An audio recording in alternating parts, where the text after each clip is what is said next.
Parliament was dissolved, so he's now the formal candidate for the Conservative Party for Gloucester. I'm sure you've seen Richard and heard of Richard. Yeah. Okay. Right. Okay. We'll just a few things really. I really shouldn't need to say them, but I would ask for people to be respectful and allow others to speak and don't interrupt when somebody else is speaking. And hopefully we can get through this smoothly. Okay? Thank you. Right, you all set, Rick? Just a point here. Can you give time for each item, because that's a whole lot there. Can you go through? So you need to put certain times on each topic. Yeah. It would also be useful to prioritise to see what you people feel The best, is the most important. Yeah, it is a lengthy list. Yeah. Sorry. Have you got any more microphones? This is really kind of difficult.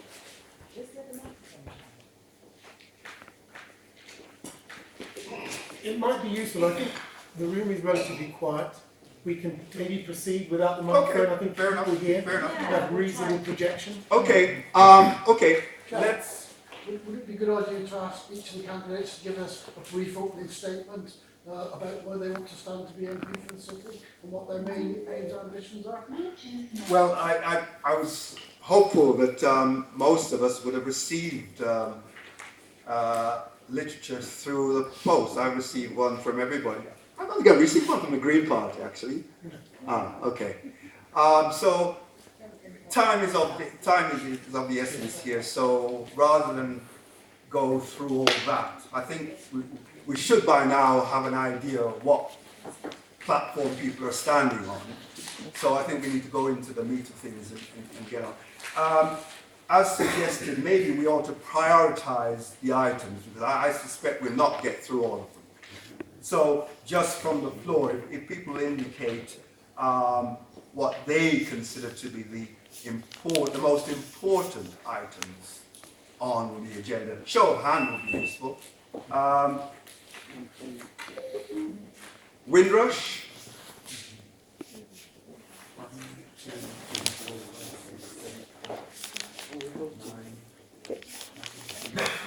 There's a lot.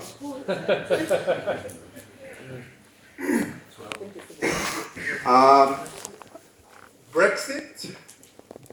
Yes, I was just going Brexit. Two and a half, 3. Single issue election. No, 4. The National Health Service. Yes. Overwhelming.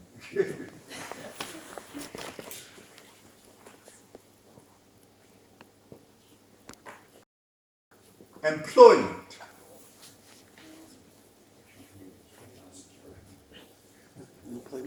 That's 4. Adult use. Housing.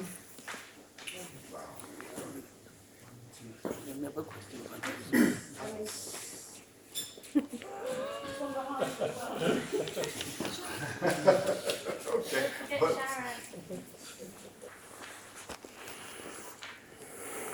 benefits? Oh. 1, 2, 3, 4, 5, 6, 7, 8, 10, 11, 12.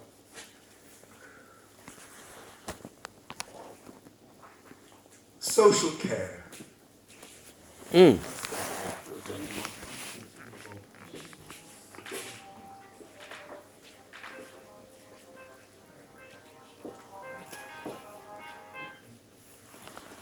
Okay, thank you. Adult education.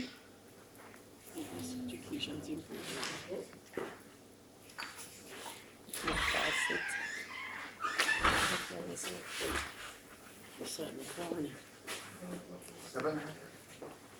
Immigration stroke racism. I don't know why those two are put together. Separate subjects, but that's what it says. 1, 2, 3,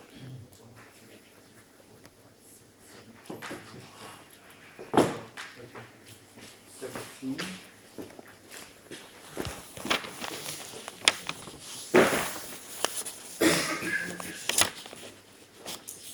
and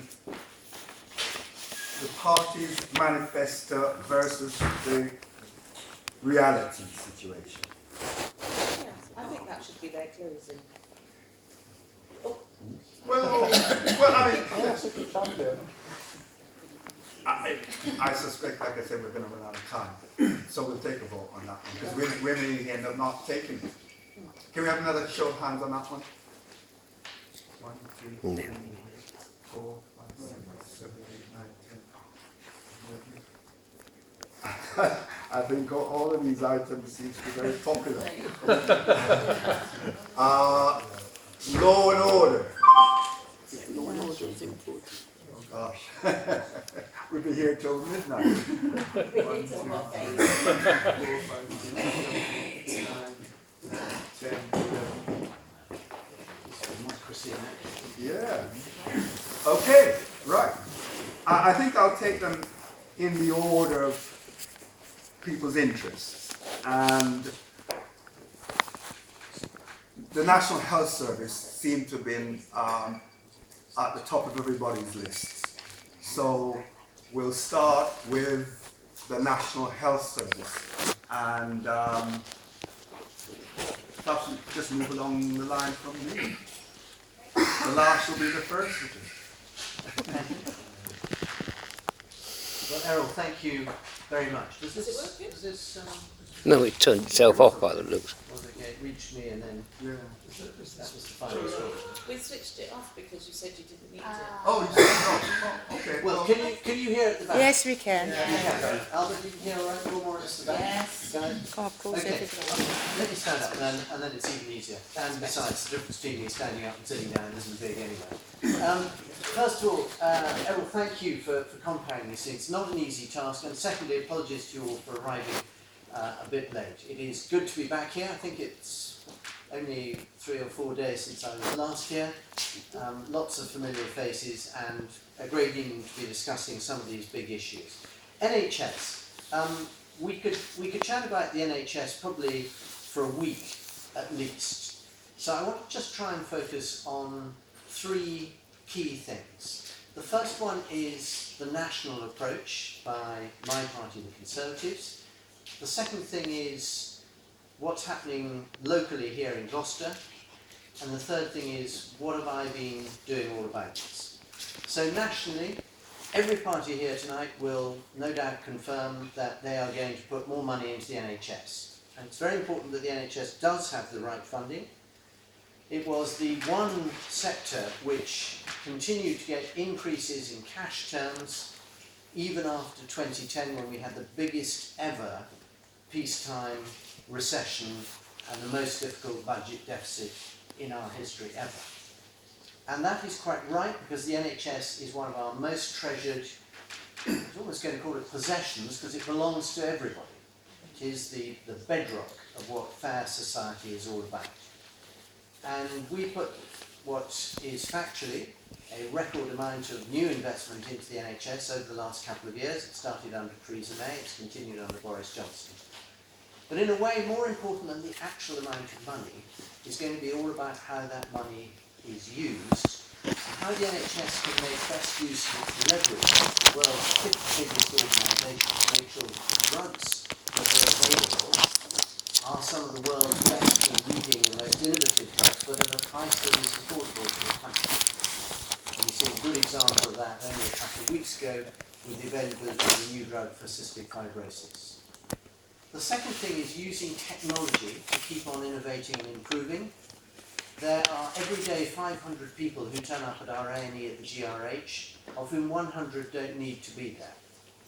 Every year, between 10 and 15% of all appointments in the hospital are missed. People don't turn up to them. And using software in the best possible way to make sure that patients can be discharged as quickly as possible, so that those beds can be available to people who really need them, and those who've had their treatment can either go home or go to a community hospital or into an intermediate stage, is really important too. And we're making good progress on that. That brings me to my second thing about locally what's happening. Our hospitals trust was in big trouble only about 2.5 years ago when a black hole of £35 billion was discovered. I helped persuade then Health Secretary Jeremy Hunt to fill that black hole so that Gloucester Royal Hospital and the patients didn't suffer in any way at all. In fact, most people are completely unaware that that black hole existed. But equally important is the new changes to structure so that our mental health and our care services have merged and pretty seamlessly. And patients won't really know about it because they don't care too much about which NHS organisation the person helping them comes from. They care about the quality of care. And there's more to be done about merging those services with the county council and adult care. Some progress has been made, but in my view, not quite enough. Thirdly then, and lastly, very briefly, what have I been doing about all of this? Well, when I came in 2010, I was very conscious that although I'd had a few health problems over my lifetime, I didn't really have enough experience of the health sector as a whole.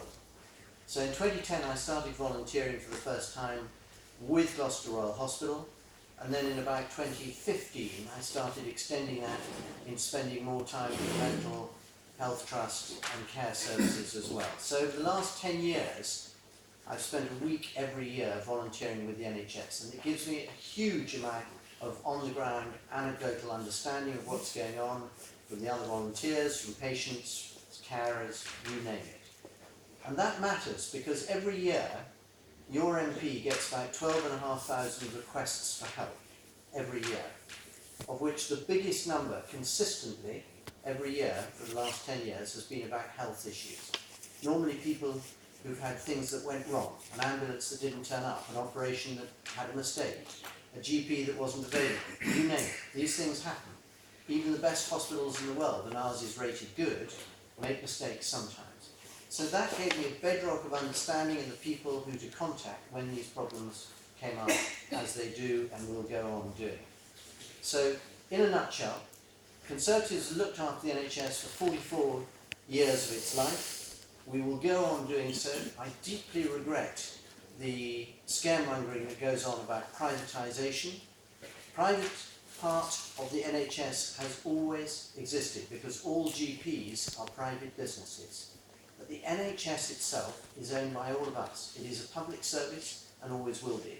And the percentage of its subcontracts that are taken up by private organisations at 7% is the same as it was 5 years ago. That was started by Labour, continued by us, and it has hardly grown at all over that period of time. So let's avoid that and focus on how we can get the NHS right here and nationally as well. Thank you very much. Thank you, Richard.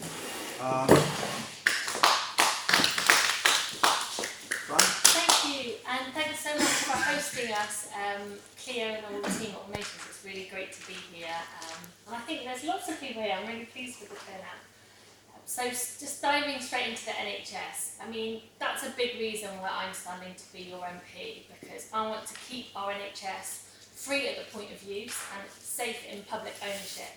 Labour founded the NHS in 1948. The Conservatives were very much against it at the time because they saw a vision of free healthcare for all, not based on how much money is in your bank account, but based on the need and how ill you are and the need to get better. And I think that today we actually do see our NHS at risk. I'm really proud of the number of NHS campaigners that are coming out on the doorstep with me. In one session last week, I had 2 GPs, a nurse and an NHS worker. Why are they doing that? Some of these have never been involved with any general election campaign before. They know that our NHS is at risk, and they are worried that 5 more years of Boris Johnson, it might be an NHS in name, but in nothing else. Because despite what our incumbent MP has said, there is ongoing privatisation. We've seen double the amount of money going into corporate profits over the last 10 years since the Conservatives came to power in the coalition government, £9 billion. That money, instead of lining shareholder profits, could be going directly into NHS staff. We have 100,000 vacancies. The Conservatives brought in they scrapped the bursaries for nurses and obviously trebled the tuition fees, so it costs a lot of money for nurses to train. We've seen in our own hospital in Gloucester Royal some of the workforce being taken out of being NHS staff and into a subco, a private company. You know, I've been talking to them and they've said that has actually not worked at all well for them in terms of their worker rights and employment rights. I've spoken before, my sister's a GP and she sees firsthand what is going on in the NHS, where she has to refer some of her patients for a scan. It's being done by a private company, and when she then gets the results back and has to refer them to the hospital, they have to redo the scan because the private company owns the data unless the hospital wants to pay. What the private sector is doing is bringing in inefficiency to our healthcare system.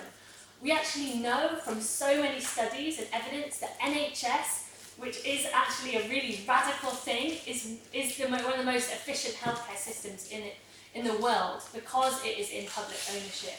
And actually we've seen that ongoing privatisation doesn't work. We know the biggest danger with Boris Johnson continuing as our Prime Minister is the fact that there has been ongoing talks with the US pharmaceutical companies. If we leave with a crash-out Brexit, they will put the NHS on the table with a trade deal. What that will mean is that big pharmaceutical companies in the US will drive up drug prices for us. Labour want to create our own generic drug company to drive down prices. Again, that will save money for the NHS.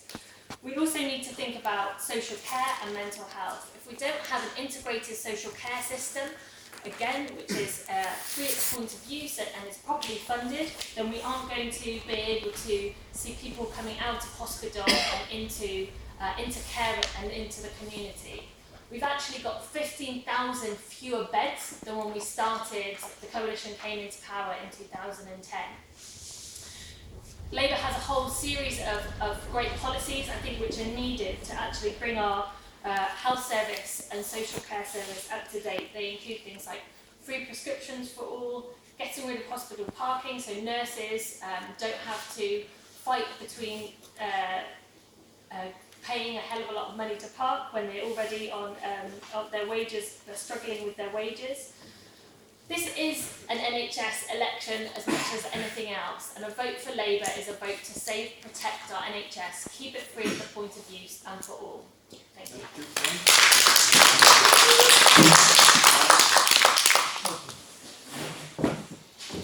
Well, firstly, thank you very much for coming out and posing questions to us, the candidates for Gloucester MP. In terms of the NHS, there are really three key challenges we face. We know we face a challenge in terms of funding. The NHS are telling us that. Healthcare professionals are telling us that. We also know that we have issues in terms of understaffing. As Fran has already mentioned, 100,000 vacancies, 42,000 of which I think are in the nursing area. We also know that there's very poor motivation in the NHS. That is as a result of poor funding, that is as a result of staff shortages, but it's also because they do not believe that the government hold them as a priority, the NHS as a priority. And that creates an issue for everyone. And of course, the other problems that we tend to see are around inequalities in terms of service provision. We still have this postcode lottery. We still have a situation where, because the NHS is not funded sufficiently, the area where you live can dictate the quality of care that we receive. So it is inappropriate to say that they have enough money. You can look at the amount of money the NHS receives in cash terms, but is that enough for them to do the job? And clearly that isn't. I think all the parties here will actually identify how we would like to spend more money. The Green Party would also do that. We're talking about increasing funding for the NHS by 6 billion. But it's not just the amount of money you put into the service, it's the commitment to say that that money will be a long-term commitment to ensure that people recognise they can plan and be in a position to know that they will have increased funding to bring the standard up to Northern European levels. That's the first thing. That will also help to address issues in terms of motivation and job security. The other thing is we would then provide sufficient money for training, but also reintroduce bursaries, which is also key, and that will go some way to try and tackle the issues associated with loss of staff and under-resourcing. We've heard talk, and everyone's been speaking about the idea of the NHS being on the table. And what we perhaps need to recognise is the NHS doesn't need to be on the table. What could potentially be on the table are the resources that the NHS require in order to give all of us healthcare. Medicines, and again, Fran's already mentioned about pharmaceutical companies. NHS England is authorised to provide healthcare for us and look at the cost effectiveness of the medicines we receive. They do that through a group called NICE, which I think most of us would have heard of. And NICE's job is to evaluate the cost effectiveness of the treatment, looking at the quality of life that it provides. That equation changes if the medicine that they're having to evaluate goes up in cost. So they don't need to buy the NHS. All they need is a way in to control the prices of the medicines that are used in order to treat us as individuals. The only other thing I would highlight,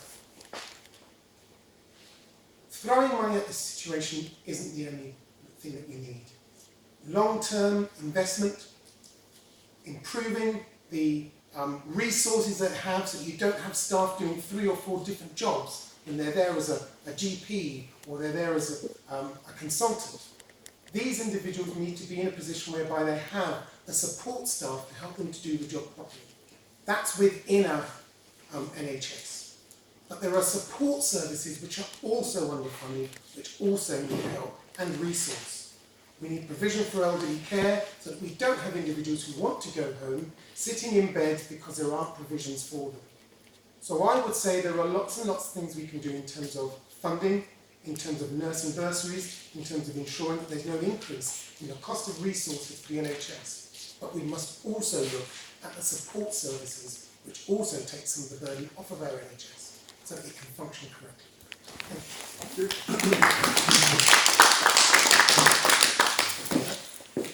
Lovely to meet you all. So how are we going to fund all these ideas that we're hearing about? And this is the essence of it. We know that the NHS needs protecting. We also know that the NHS needs further investment. Some of our hospitals are just not fit for purpose. There's 6.5 billion worth of backlog in repairs to our hospitals across the country. So the Liberal Democrats, we want to clear that backlog and we want to make sure that our hospitals are fit for purpose. But how are we going to fund the investment? The Liberal Democrats have got a realistic and costed plan, and that is that we are going to put 1p in the pound on income tax in order to pay for this. That would mean actually that everyone paying income tax would pay probably about £170 more a year. That might seem a lot, but surely we're all going to be using the NHS at some point in our lives, and that's money really worth paying for if we know that we're going to get the help and we're going to get that investment that we need. GPs, the average waiting time now when you phone up is 2 weeks. I know myself and I know many others, unless you phone at sort of or at 8 o'clock in the morning for a GP's appointment, then you're not going to get one. And if you ask for one in advance, then you're more likely to get one in 2 or 3 weeks' time. This is not good enough. This is so not good enough. And we want to make sure that appointments are there for when we need them. And so we'll be investing in that too. We want to target extra help for nurses, and we want to actually specialise in sort of mental health and in learning disability nursing too. The other issue is mental health, and I know that is actually on the agenda. But our 1p on the pound in income tax will mean that we're going to ring-fence 11 billion solely on mental health. And we want to make sure that mental health is up there with physical health too, because it has been neglected for far too long. Thank you.